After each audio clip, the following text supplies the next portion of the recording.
As you know, this is a comparative theology channel, and I will by no means tell you whom or what to believe when it comes to adopting theological slash philosophical perspective and world life view.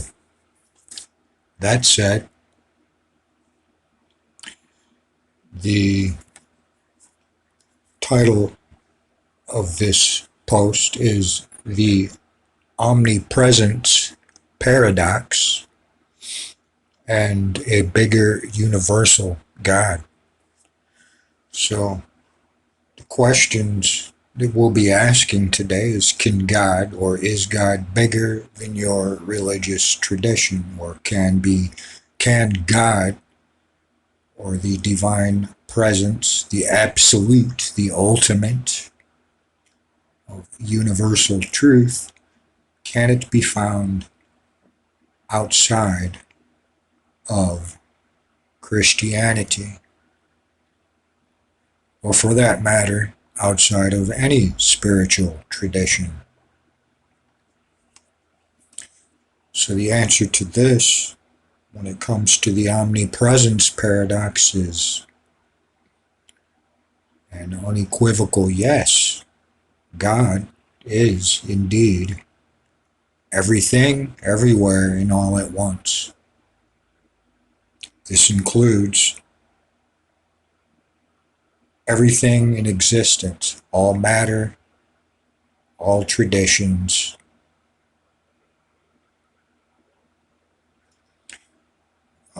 Within the panentheistic metaphysics, which means all in God, that is a foregone conclusion. All means all,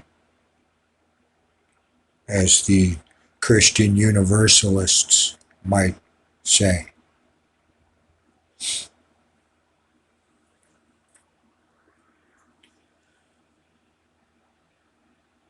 So we have dualism, exclusivism, and the omnipresence paradox of classical theism, and why universalism, pluralism, and panentheism solves the paradox.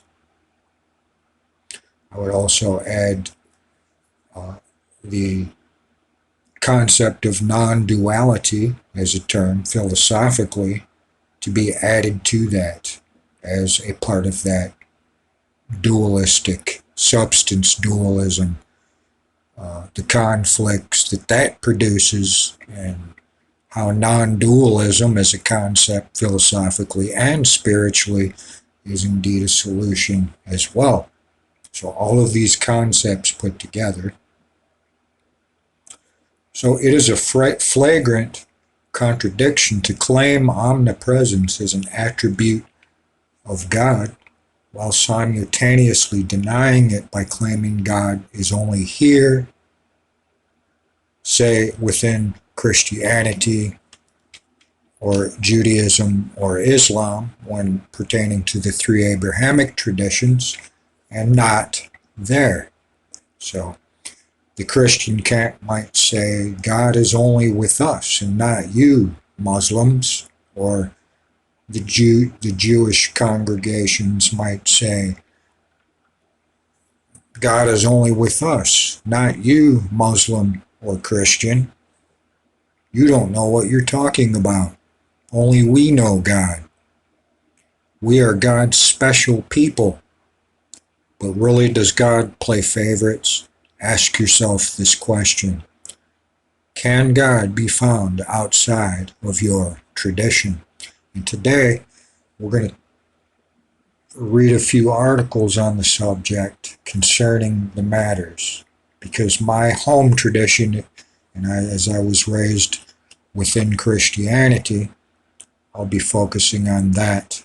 But you can apply the concept to other traditions as well.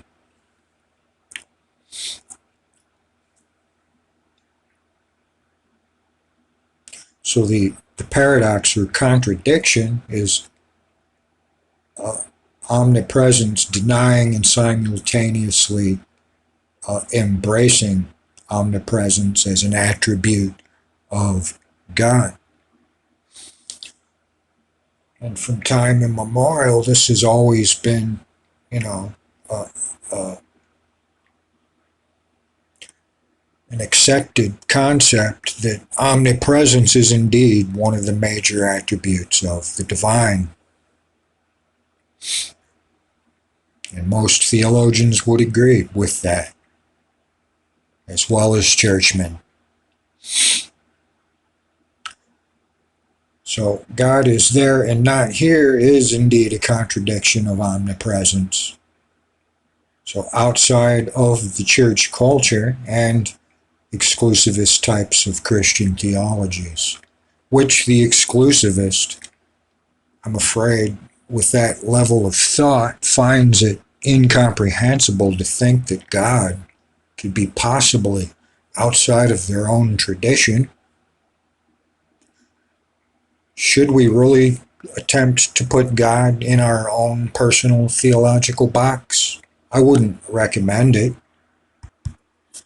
So to touch on the subjects, I'd like to read a few articles, and I'll perhaps make some comments after reading, or perhaps maybe interject in between sentences and paragraphs. If I need to say a comment, I'll let you know.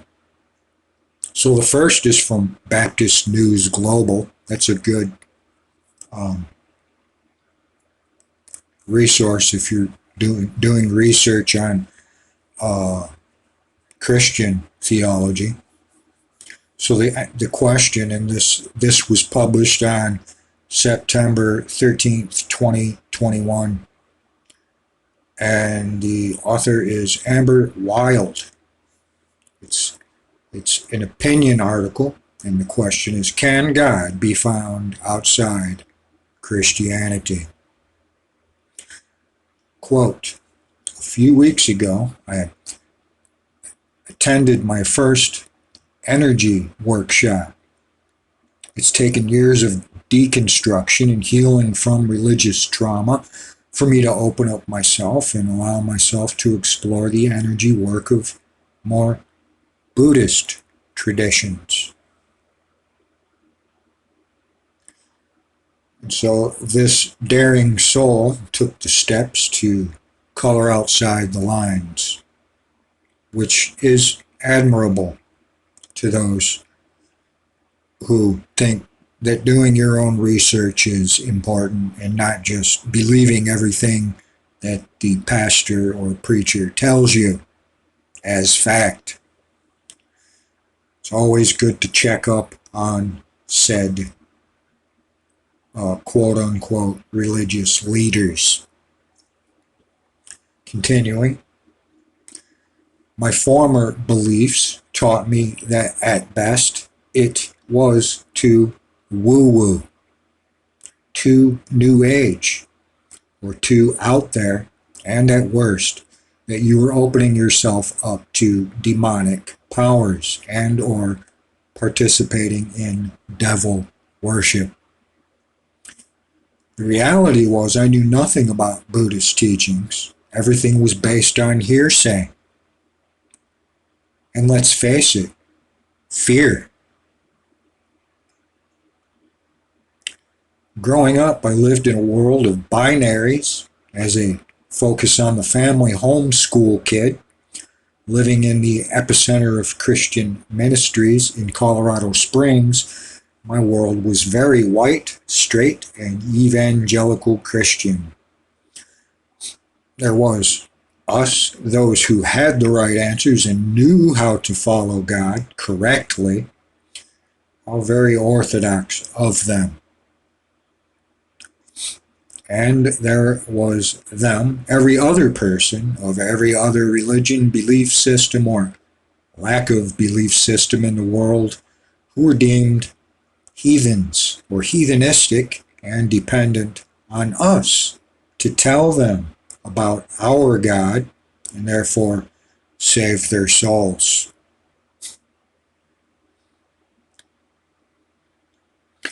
We were right, they were wrong.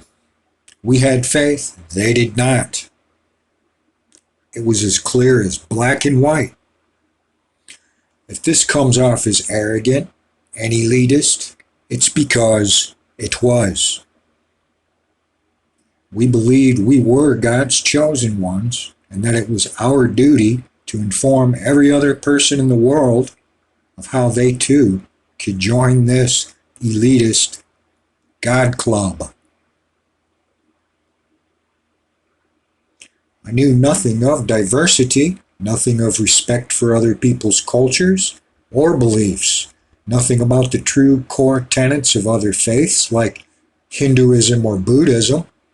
We proclaimed that our God was mighty to save, yet the door for salvation was so narrow that only a few could find it and squeeze through. Yes, our world was very small, very certain, and very safe, and we liked it that way. And I would add to this, our God was very small. I call that a God in a box theology.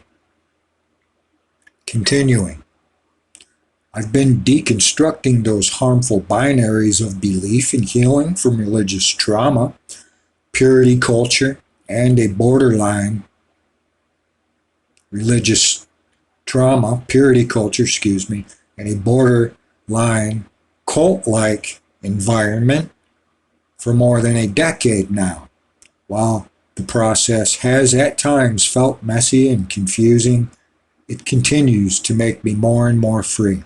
However, letting yourself explore new ideas, ask hard questions, and admit doubts and uncertainties can feel daunting for one whose certainty was everything.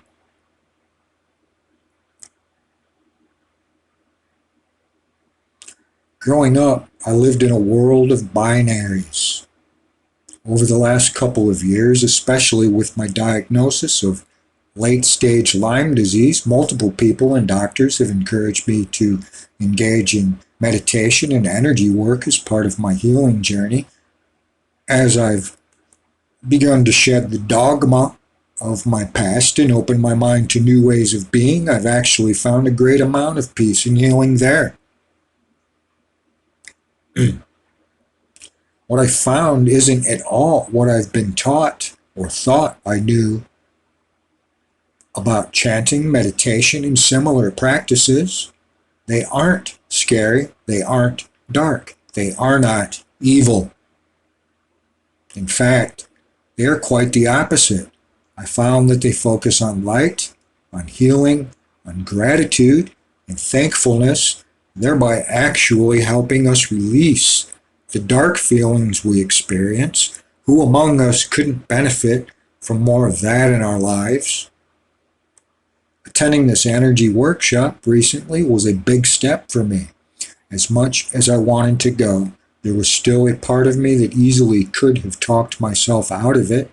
I felt quite accomplished and proud when my full self showed up and was present for the entire 5-hour experience. Learning about the different chakras in our body and how energy works and flows illuminated my understanding of this previously taboo practice. It tore down myths and preconceived ideas and gave me an opportunity to expand my understanding. God forbid. I was unaware how much simply focusing on energy and vibrations in the body can heal us from the inside out. So my question is, why do you think they sing in church? Food for thought. Continuing. Understanding these invisible but essential parts of who we are and how our bodies live and move through the world is as vital to our health as water, food, and air. Like wind, denying its existence doesn't make it any less powerful or real. You could probably apply that to the existence of God. Doubt doesn't make God go away. Continuing, but acknowledging it opens us up to a whole new way of viewing ourselves, each other, and the forces around us. I walk away feeling hopeful and enlightened. It left me wanting more peace, more understanding, more awareness of both my body and of the world around me. It left me feeling alive and free. So the lesson is, don't be bound by a God-in-the-box theology. That is not freedom. So, how then do we tie this back to faith? Or is that even necessary? Is something void of meaning simply because it isn't deemed quote-unquote Christian? Is something that isn't inherently Christian void of God? So the omnipresence paradox makes its ugly face known. And if we're to avoid any contradictions in the nature of God and world, and God's relationship to it, we need to think about this. Is something that isn't inherently Christian void of God? That is the assumption of many. What if, instead of seeing something as being part of yet another binary that is either full of God or void of God, we simply see it as another pathway to God? Shifting our viewpoint allows us additional ways to experience the vastness and ever expanse, beauty, and diversity. Yes, diversity of God. It's a way to discover and unearth deeper elements and facets of God that we have not yet experienced or known. If we open our minds and hearts to discovering God outside of our religious box, might we find that God is in everything, everywhere, all around us. So yes, the answer to that is yes. And that is the God that panentheism puts forward.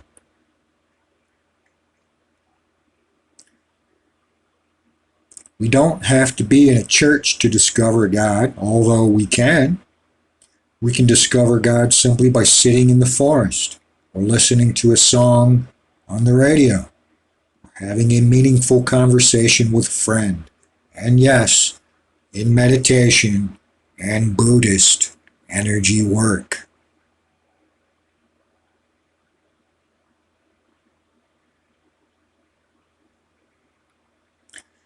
Meditation is to quiet the busy world around us and calm our souls, to help us find our center.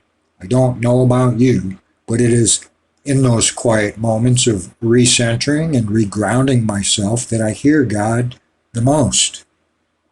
Perhaps other practices and even other religions, spiritual traditions lend us wisdom from ages past that can draw us just as close to God as to our own. Perhaps opening our minds is not breaking the boundaries of our faith, but merely expanding them. Perhaps opening our hearts to love creates opportunities for growth that we wouldn't otherwise encounter. For it is in the center of love and faith and stillness that we find breath and life that sustains us and makes us whole. Unquote. So that's the end of Can God Be Found Outside of Christianity? And the answer is undoubtedly yes. So this next article, published April 26, 2013 by Carissa Knox Sorrell. And the title to this article is Can You Find God outside of the church. Quote, in my last post, I said, sometimes I feel like I need to walk away from the religious life I've always known so I can find God on my own, and then I'll be able to come back.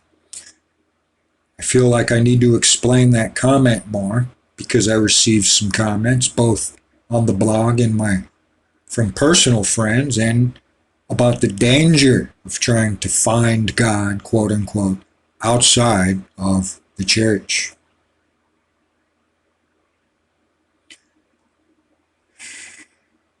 I grew up steeped in Christianity. I was the youth pastor's kid, and then the pastor's kid, then the missionary's kid. My life revolved around our faith. I was at church 3 times a week, and sometimes in between just hanging out in my dad's office. I knew every Old Testament hero Bible story and every beatitude. I could ace every quiz in Sunday school and could sing every hymn with gusto. However, my faith went beyond those surface Christian tasks. From a very young age, I sought God out through reading my Bible, praying, and asking my parents questions. Once we moved to Thailand, even though I was surrounded by Buddhists, and at my school Hindus and Sikhs, and even Zoroastrian or two, my faith held fast. While other teenagers were sneaking out, smoking cigarettes, and getting grounded, I was organizing See You at the Pole at school and wholeheartedly obeying no movies, no dancing, rules of the Nazarene Church. I was as passionate about missionary work as my parents were. I was involved at our church plant in both worship and youth group. At school, I gave an anti-abortion speech in forensics competition and wrote an article for the school paper on waiting until marriage to have sex. I had devotions every day and fervently sought God's will for my life. I was the model Christian. I did everything I had been told I was supposed to do. And I did it with a mostly willing heart. I went to a Nazarene university, so even in college I was surrounded by a faith-based worldview. My best friend from college recently told me that she, along with many other friends, went through a time of searching and questioning in college. Yet she never saw me go through that. You just accepted everything, she told me. That comment surprised me. I feel like I did go through some times of searching during those years. In fact, I dealt with some things my senior year that probably marked the beginning of my journey to orthodoxy. However, maybe that questioning was mostly internal. I see evidence of it in my old journals, but on the outside, I continued doing all the quote-unquote right things that I had always done, the things that made me a Christian. I was still attending church, still speaking the religious jargon, still outwardly accepting everything. Why shouldn't I accept it? It was all I had ever known. Which is why I say now I feel like I might need to step away from it. I can't keep doing this because it's a must do, or I have to, or what you could call a going through the motions or ritual, or a religious formula for living a godly life. The Orthodox Church has all the must-dos and the have-tos. Also, it says they're all for a spiritual purpose, just like the Nazarene Church does. I've come to see that my faith has been shaped by the religious culture I've always been surrounded by. I've been given the language and the theology and the explanations, the doctrines and the dogma. I added that for emphasis. I've been given the traditions and the feasts and the saints. I've been given every good reason to believe in God and in Christianity. And I am thankful for all these things. I am not bitter about the way my life or the way my parents raised me or the church I've now chosen. Yet I need to discover God away from all these influences. I don't want to love him just because the church tells me I should love him. I want to catch a glimpse of him in the world. I want to know that he exists above and beyond our descriptions of him. And I would add that non-dual panentheism does indeed go above and beyond descriptions. It encapsulates all reality, if you will. And that, by definition, becomes a metaphysical theology, not necessarily particular, but rather universal. A theocentric theology, if you will. Continuing, that's what I was talking about when I said about Gentiles in my last post. There is a purity to that kind of faith, one untouched by influence, unmotivated by years of religious culture, or counterculture, I might add. As an example, here are a few lines lifted from my in-progress memoir about converting to orthodoxy. One afternoon I was standing chest deep in salt water, and suddenly I felt God rushing all around me. The sea and the sky merged into this vastness that was filled with God. As his creation moved around me, he moved into my soul. I felt like I was a part of the vastness, the beauty of everything that God created. I felt closer to God than I'd ever felt at any revival or altar call or worship time. God was soaking into me with every breath of air and every churning wave. In that moment, I knew him, that he was real, that he was a creator, and that he loved me. I asked my husband, a theologian, for feedback on my last post. And one of the things he said was, I can look up at the stars and deduce or even feel that there is a God, but I could never know who that God is. What he meant is that the church tells us who God is with certainty, which I would say is the opposite of faith and not necessarily unbelief. Quote, and how to know him, I don't disagree with that. Yes, the church has authority and truth, yet didn't God exist before the church did? Before anything? Wasn't he in a relationship with humans before religion existed? Scripture said he is before all things. Does this not make sense? My point is I want to know God, and I want to know that my faith in him is solely because of a list of rules or history of traditions, of a familiarity with church speak of years of living in religious culture. Now, am I talking about literally leaving the church for a while? Probably not. Although many do, I would say. Continuing, that would confuse my children, and I don't want to do that. I want to encourage their faith, but mentally, emotionally, and spiritually, I remain a pilgrim, searching for God and working out my salvation.